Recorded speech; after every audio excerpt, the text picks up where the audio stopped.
Who raised you more? Your parents, your grandparents, or someone else? They said they were too tired to come to my graduation, the one day in my life where the spotlight wasn't just pointed in my general direction, but fixed directly on me. The one milestone I had been crawling towards since middle school when I realized that if I couldn't win their love, maybe I could at least win their respect. The text came in the morning, casual and dismissive, a few lines that made it sound like they were skipping a coffee date rather than their daughter's graduation. Honey, we're exhausted. We'll celebrate later. Don't be mad. Exhausted from what? The last time I checked, watching Netflix and making excuses wasn't an Olympic sport. I stared at the message until my phone dimmed, half waiting for it to change, half hoping it was some joke. My throat burned in that way it does when tears push against your pride, and for a moment I felt like I was 10 years old again, clutching a spelling bee ribbon while they promised they'd make it up to me. I told myself I'd shake it off, put on the cap, wear the gown, and just focus on the moment, because after all, being named valedictorian was supposed to be a once-in-a-lifetime victory, not another reminder of how invisible I'd always been. But as I curled my hair in the mirror, my phone buzzed again, this time not from them, but from the world that never hides anything anymore. A friend had tagged me in a story. I tapped the notification, and there it was, sharp as a knife. My parents and my sister, robes wrapped around their shoulders, champagne glasses lifted, smiles as wide as if they had just won the lottery. The spa logo gleamed behind them, and my sister's caption was smug enough to make me choke. Family Self-Care Day. I could almost hear the clinking of their glasses as I sat in my room, the gown spread across my lap, my chest tightening with every second that passed. Too tired to drive a few miles to my school, but energized enough to sip mimosas and pose for Instagram? The anger rose so fast it drowned the sadness. My hands shook as I scrolled through more photos, facials, pedicures, cucumber slices pressed against eyelids, while the caption bragged about how they had earned this break. My stomach twisted, not just from the betrayal of the moment, but from the weight of every year that had come before it, every time my accomplishments had been shrugged off as cute, while my sister's half-hearted efforts were broadcast like she had just cured cancer. I wanted to scream. I wanted to throw my phone across the room, to call them out immediately, to demand an explanation that I already knew wouldn't come. Because that was the thing with them, it wasn't just that they favored her, it was that they acted as though I should accept it, as though the hierarchy of importance in our family had been carved into stone the day we were born. She was the golden child, the one who got the soft words, the car on her 16th birthday, the applause for simply existing. And me? I was the quiet achiever, the one they bragged about to distant relatives only when it made them look good, never when it mattered to me. As I slipped on the gown, the fabric heavy against my shoulders, I could feel a kind of resolve forming that wasn't there before. I wasn't going to cry in front of them. I wasn't going to beg. And I certainly wasn't going to let them think they could just float through my milestones the way they always had, showing up when it was convenient, skipping out when it wasn't. If they wanted to be at the spa, then fine, they'd get their spa day. But what they didn't realize was that I had something more powerful than their absence. I had an audience, a stage, and a microphone. The drive to the school was a blur, my vision sharpened not by excitement, but by anger, the kind that makes your chest feel like a furnace. Students were laughing, families were snapping photos under the banners, and I could hear shouts of joy echoing in the parking lot. Everywhere I looked, there were moms and dads clutching flowers, holding handmade signs, beaming with pride so raw you could feel it from across the asphalt. I walked alone through it, the weight of their absence pressing into my spine like a stone, but also fueling me with something darker. I didn't envy those kids anymore. I didn't even pity myself. I was planning. Inside the auditorium, the air was thick with perfume, sweat, and the restless shuffle of hundreds of chairs. I sat among my classmates, plastering on a polite smile, pretending to share their light-hearted nerves, but my mind was elsewhere. Every laugh from the audience, every whistle of support for another graduate cut deeper because it reminded me of the empty row that should have been mine. My parents were nowhere to be seen, and yet their presence was stamped all over the day, glowing from my phone screen, mocking me with hashtags and heart emojis. I should have confronted them then. I should have called them out for what they were: selfish, shallow, dismissive. But as I sat in that auditorium, the tassels swaying in the corner of my eye, I realized I had something far better than a screaming match. I had patience, I had timing, and I had a microphone waiting for me on that stage. And that was when the idea rooted itself, sharp and undeniable. I would not confront them in private. I would wait until the exact moment when the world expected me to be gracious, and I would turn their absence into a spotlight of its own. I smiled to myself, a small, bitter curve of the lips, as the ceremony began, because for the first time in years, I held the upper hand. They wanted to skip my graduation? Fine. I'd make sure they'd never forget it. By the time I signed in with the registrar and pinned the paper number to my gown like some kind of raffle ticket, the urge to blow everything up in a single furious call had cooled into something stranger and steadier. A tight coil that pulled memories out of storage like boxes from a garage, each one labeled with the kind of handwriting only I could read. The spring when my choir solo got bumped to the end of the program, and they left after my sister's cheer exhibition because her ride fell through. The birthday at the chain Italian place where the server set down a cake with my name spelled wrong and Mom joked that at least the frosting tasted right. The winter I got my college acceptance and Dad smiled without looking up from the television, asking if I had remembered to fill out that financial form while my sister spread brochures for a weekend retreat that somehow required new boots, a manicure, and gas money that appeared like magic from the same wallet that never quite had enough for my field trip fee. These weren't tragedies, I told myself, because tragedies announce themselves with sirens and headlines, while favoritism is quieter and more corrosive, showing up as 1,000 tiny choices. Like who gets the bigger slice of cake and who gets told to be understanding, who is allowed to be complicated and make mistakes, and who exists to make things easier for everyone else, which in our family looked like my sister, Brianna, being congratulated for waking up before noon while my early morning study sessions were admired in theory and ignored in practice, because what matters in a house like ours is not what you do, but who looks good doing it, and my sister has always known how to sparkle on cue.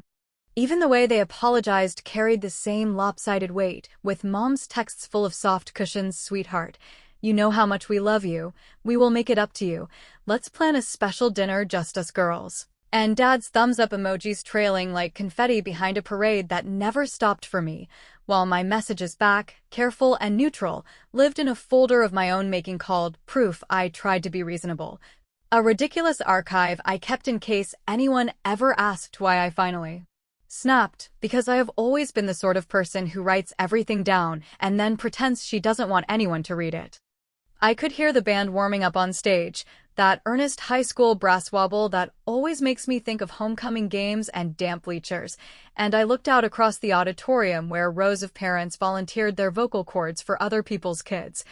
And I pictured my own parents in their spa robes, cucumber discs slipping off as they laughed at whatever story Brianna was telling, because she is not cruel in the way villains are cruel. She is cruel in the way the popular girl can be cruel without noticing, by assuming other people's time and attention belong to her naturally, like Sunshine and my parents, who should have known better, always found it easier to step into her orbit than to shape one around me. I kept thinking about the speech, of course, about the minutes I had been given and the ridiculous expectation that I would spend them smoothing over everything with gratitude and advice. And the longer I sat there, the more I understood that what I wanted was not to rage or sob or beg, because rage hands the microphone to the person who hurt you, and sobbing makes you look like you cannot carry your own story. And begging is a habit I promised myself I would never practice again, so what I wanted, what I realized I could actually pull off, was something measured and undeniable that said, very plainly, I see what you did and I am finished pretending I did not. Which is how I found myself scrolling back to the spa story and pressing the little paper airplane icon, not to reply with a sarcastic line that would get screenshotted and dissected in the family group chat, but to forward the video to Aunt Denise, who has a mouth like a church bell and a memory like a ledger, a woman who will cook casseroles for neighbors and also keep receipts for decades. And I typed one sentence that tasted like a lemon drop, sweet on the surface, acid underneath. If anyone is looking for Mom and Dad at graduation today, They are taking care of themselves, and I hit send, then muted the conversation and slid the phone back into my sleeve as if I had pushed a tiny boat into a strong current. Because in our family, there has never been a faster messenger than Denise, not even when my grandmother was alive and calling before sunrise with the gossip wrapped in a blessing. There was a certain pettiness to it, I admit, yet it was also the first moment all day that felt like I had chosen something for myself rather than reacting to their choices, and as the principal walked past and patted my shoulder with that official, ceremonial kindness, "You ready, kiddo?" Big day, my phone buzzed again despite the mute. A setting I had forgotten doesn't apply to repeated messages from the same sender, and when I glanced down I saw Brianna's name lighting the screen with an incoming call, then another, then a text flashing "Call me now," followed by a second notification from the principal's assistant with a reminder that speeches should remain uplifting and non-controversial, a phrase so perfectly timed and so unintentionally funny that I almost laughed in the middle of the aisle, because while the first ripple was already moving through the family, another tide was beginning to rise inside the building, and it was far too late for either of them to stop it. The assistant's reminder about keeping things uplifting and non-controversial sat in my inbox like a politely worded hand on my shoulder, and while I understood the intention, 1,000 graduations have been derailed by teenagers mistaking a captive audience for therapy. I also knew that what I wanted to say would be sharper precisely because it would be dressed in the kind of language no one could flag. The kind that sounds like gratitude until the person it's meant for hears the subtext and realizes the thank you is a mirror held uncomfortably close, so I opened the draft of my speech and began to comb through it line by line, trading out the padded generic phrases teachers love for a thinner, blade-like honesty that stayed within the borders of decorum, because nothing travels farther than a quiet sentence that people recognize as true. I wrote about the small economies of showing up, about early alarms and late buses, and the fact that every diploma is stapled to invisible labor done by people who do not get flowers or a name printed in a program.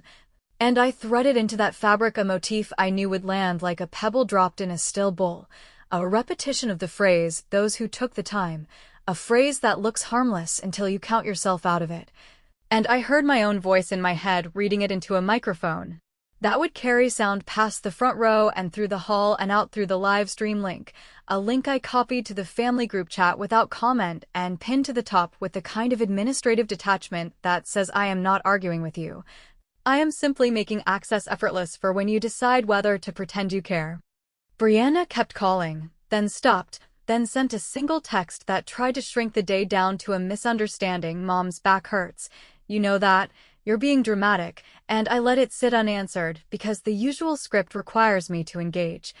to explain why something obviously wrong is in fact wrong, and rejecting the script felt like stretching a cramped muscle that had been clenched since childhood. Instead, I took the 2 guest tickets I had purposefully left in the envelope on my nightstand and walked them down to the front office where Ms. Alvarez, who has never pretended the world is fair, directed me to the custodial closet, and there I found Mr. Henry sorting a crate of folding chairs with the slow, careful movements of someone who carries his back like a secret, and I asked, as formally as if I were announcing a scholarship, whether his daughter would like to use the tickets that were going to sit empty otherwise, because I would rather hear a voice shout my name with real pride than watch fresh air occupy a seat in sensible shoes. He blinked at me the way people do when the kindness arrives from an angle they have not practiced receiving, then tried to refuse, then called his daughter on speaker so I could explain. And the sound of her trying not to gasp when I said the word valedictorian made something unclench in my chest that no speech could touch. When I left the closet, I took a detour past the cafeteria to find Mrs. Patel,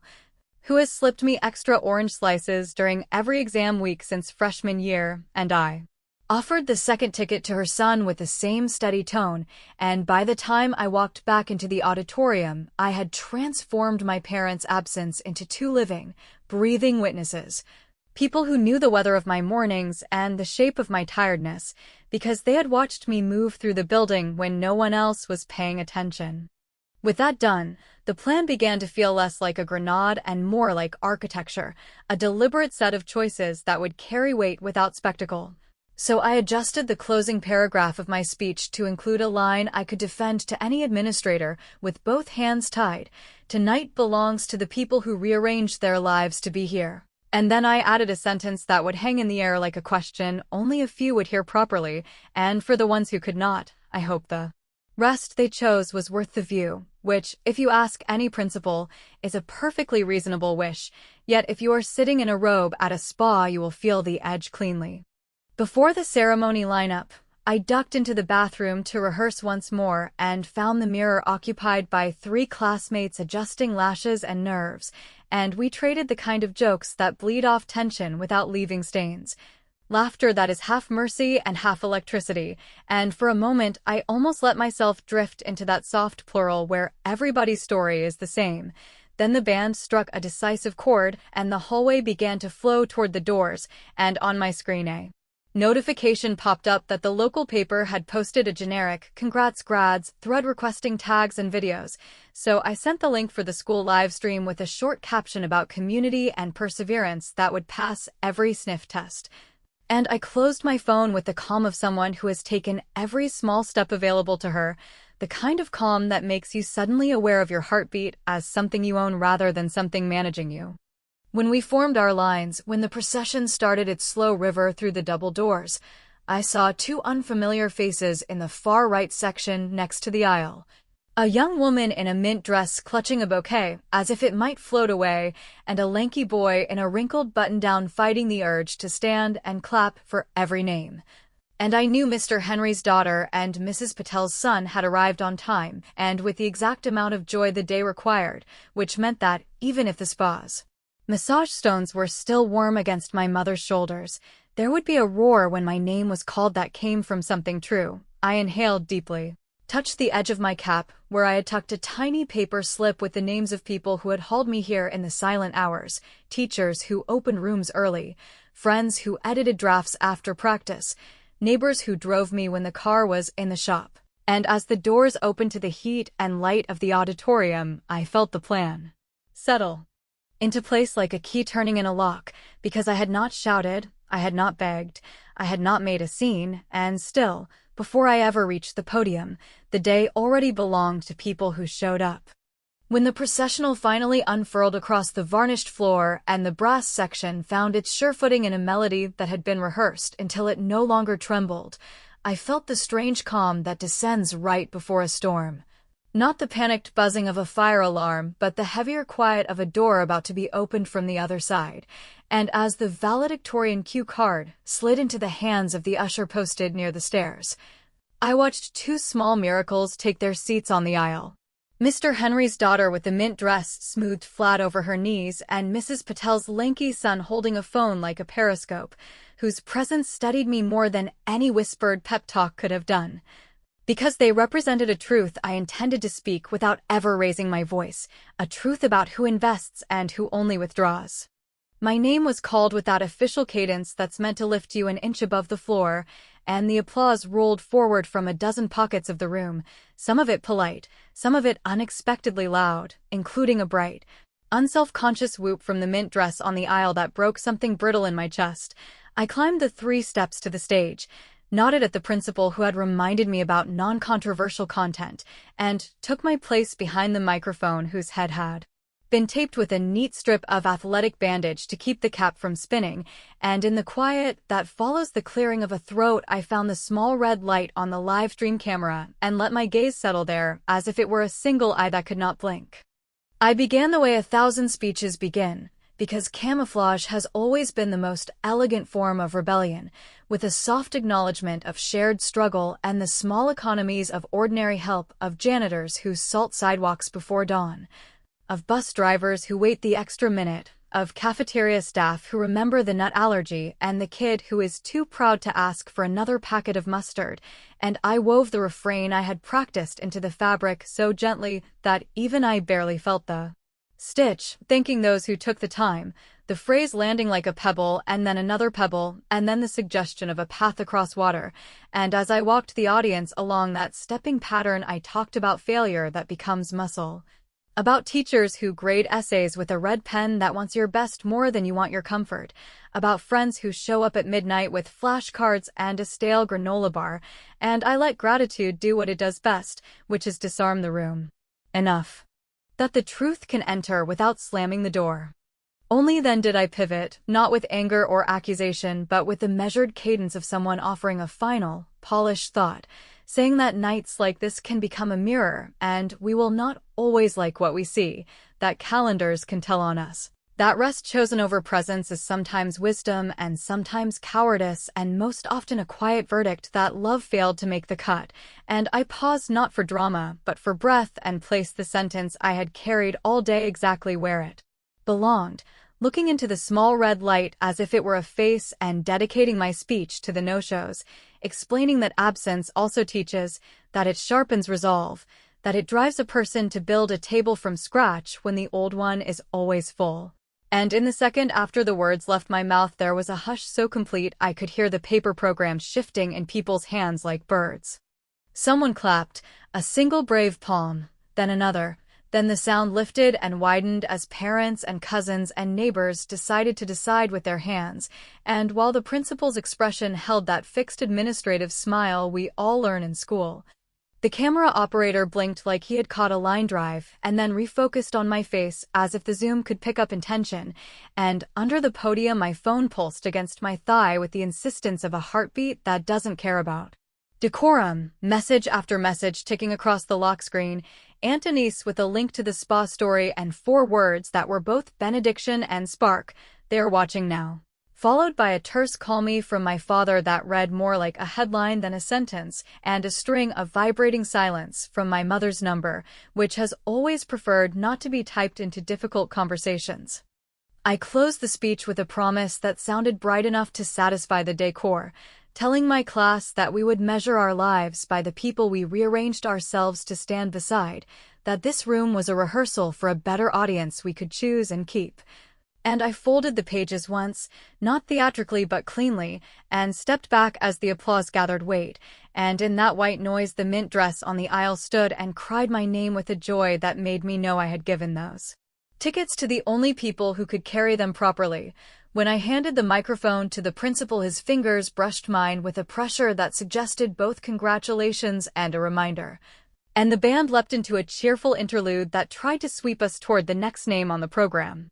As I descended the stairs the messages organized themselves into a rhythm, Brianna's sudden flood of half-accusations and half-pleas insisting that I delete whatever this is because Mom is shaking and this isn't fair, my father's abrupt command to come outside now, the group chat lighting up with relatives whose silence for years had apparently been a temporary condition, and the live stream counter on the back screen ticking upward as shares multiplied like dandelions in a lawn that had not been mowed in weeks, and even though my legs trembled the way a bridge does after a heavy truck, I felt the steel I had installed into the day hold. I reached the wing where the stage curtain folds back like a velvet lung and paused to steady my breathing, the cap tugging at my hairline, the fabric of the gown sticking to my shoulders in the heat of victory and fallout. And when the assistant handed me the small plastic bottle of water with a sympathetic tilt of her head, I took a sip and glanced at the newest notification climbing over the others, Brianna again. Not a text this time, but a missed call and then a voice memo that began with a ragged inhale and 3 words that sounded less like a warning and more like a dare, we are here, which pressed against my spine with the cold promise of a scene forming just beyond the doors and made the distance between the podium and the parking lot feel like a hallway I would have to walk without a script. The voice memo sat in my notifications like a pebble in a shoe I could not shake loose, and by the time I pushed open the side door where the heat gathered in a wavering curtain and the smell of hot asphalt rose like a dare, I could see the familiar outline of my parents' SUV idling crooked across 2 spaces, as if even their parking believed in special treatment, with my father gripping the wheel as though it contained a set of rules only he could enforce. My mother draped in a cardigan that still suggested spa robe in posture if not in fabric, and Brianna standing a pace away from the open passenger door with her phone in one hand and a fistful of tissues in the other, crying in the dramatic, hiccuping way she learned in middle school theater when she discovered that tears, like most tools, work best when there is an audience to confirm they have landed. Yet when she looked up and saw me walking toward them alone, with my cap slightly askew and the program folded into a tight rectangle in my palm, something in her face changed from performance to panic, because I think she finally understood that nothing about tonight could be done in the old family language of apologies followed by brunch. She started first, because she always starts first, asking how I could humiliate our parents on the internet when mom has back issues and dad has stress at work and the spa day had been booked weeks ago as a medical necessity. A phrase so perfectly ridiculous that I laughed despite the taste of adrenaline in my mouth, and I told her that the humiliation had not come from me or from the microphone or even from Aunt Denise's forwarding habits. That humiliation usually enters the room wearing the clothes of the decision that invited it, and that I had merely opened the door and pointed in its direction with the politest hand gesture I could manage, which is another way of saying I did not manufacture the truth. I only stopped hiding it behind a centerpiece and a smile, and if the truth stings, perhaps the sting belongs to the person who poured it neat. My mother reached for the maternal script, the one with apologies pre-printed on the second line and justification on the third, telling me they were tired and overwhelmed and that Brianna had been going through a season, which in our house could mean anything from a bad haircut to a minor career wobble, and I listened long enough to be certain the message would not change, and then I handed her the folded program with a circle drawn around the sentence about those who rearranged their lives. And I said quietly that I had already reassigned the empty seats to people who had been rearranging things for me for years without ever asking for credit or a photograph. And that when the official school album was posted next week, the picture under my name would be the one I took by the banner with Mr. Henry's daughter and Mrs. Patel's son and two teachers who found me in the hallway and insisted on standing where my parents should have stood, which meant that when the church bulletin copied the link, and when the neighborhood Facebook group posted their congratulations, and when relatives printed the image for the refrigerator, the record would show precisely who counted as family that night, and this, I admitted without apology, was intentional. Not because I wanted to erase them, but because I wanted to write in the names of people who had actually been present. Brianna said that I had ruined an opportunity for her because a small skincare sponsor had called during the ceremony to ask why their weekend collaboration now had a comment thread full of classmates tagging our last name under a clip of my dedication. And while a part of me recognized the pettiness of enjoying the irony that a spa day could undermine a wellness brand's appetite for association, another part of me was tired enough to say what I had never said aloud, that I had spent years paying a quiet tax on her spotlight, lowering my voice at dinner so she could tell her story first, changing my plans to be supportive at events where I was expected to clap like an employee, and that tonight's cost, whatever it turned out to be, would be paid from a different account, one with my name on it and a balance I had begun to guard, and if she found that cruel, then perhaps she might consider that cruelty sometimes looks like subtraction and sometimes looks like finally declining the overdraft. My father stepped out of the car with the brittle dignity he wears to funerals and job interviews, telling me to get in so we could talk at home. The way men from his generation often try to move conflict into a private room where they believe the floor plan gives them the advantage, but I told him, with more steadiness than I expected, that the conversation had already happened in the room that mattered. The one full of neighbors and teachers and teenagers who had learned tonight that you can be grateful and still be honest, that you can keep the volume low and still be heard, and that his choice was simple and did not even require an apology. He could attend the rest of the ceremony as the father of the valedictorian and clap for other people's children, or he could drive home and begin the process of becoming a footnote in a story that would continue without him. And either way, I would not be managing his feelings for him anymore. For a moment no one spoke, the cicadas loud enough to lay down a soundtrack, and then, from the edge of the lot near the oak tree where the seniors take photographs every year, I heard my name called with the kind of unself-conscious joy that cannot be rehearsed, and I turned to see the mint dress waving the bouquet as if signaling a ship, with Mrs. Patel beside her and the two teachers lifting their arms in a gesture that could have been celebration or rescue, and I realized that my last act of Revenge, if revenge is the right word for something that simply chooses a different center of gravity, would be to walk toward the people who had already proven they knew how to show up. Leaving behind a car idling on expensive gas and a set of expectations that had never fed me. So I did, and as I walked I sent a single photograph to the local paper's thread. A modest frame of those faces clustered around me under the school banner with a caption that read, "We got here together," and I put my phone in my pocket and let the evening swallow the notification pings without asking what they said. Brianna's sobs followed me only partway, not because she stopped crying but because distance has its own mercy, and when she finally caught up in the shadow of the oak, she slipped a tissue into my hand that she claimed was clean and asked, in a voice that belonged to an earlier version of both of us, whether we were going to be okay, which was the kind of question that begs for a lie or a promise. Yet I found I had neither in me, so I told her that okay is sometimes a place you build in separate houses and sometimes a bend in the road you do not see until you are already past it, and that I hoped she would choose better next time, not because I needed her to but because it might make her proud of herself in a way sponsors cannot buy. And she nodded with the jerky acceptance of someone rehearsing an unfamiliar script, then retreated toward the SUV where our parents were still arguing about whether to stay. When the speeches ended and the caps flew like dark birds and the sun slid down the gym roof with that late spring indifference weather has to human drama, I stood with my small, chosen crowd and let the noise settle into a tired happiness. And I thought about calling my parents to suggest breakfast tomorrow or at least coffee, then remembered the years I had rerouted myself around their moods and decided that the experiment could wait, because the point of tonight was not punishment but proof